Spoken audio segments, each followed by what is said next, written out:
Ana chọkwa ihe ọ na-arị. Mba, arị na-eri na ya wana ya wa.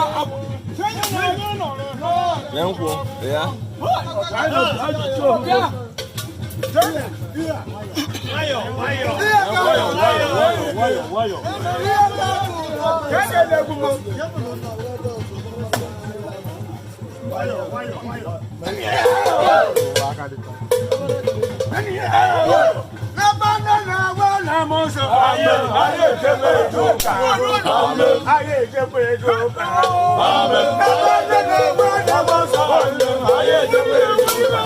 Amen.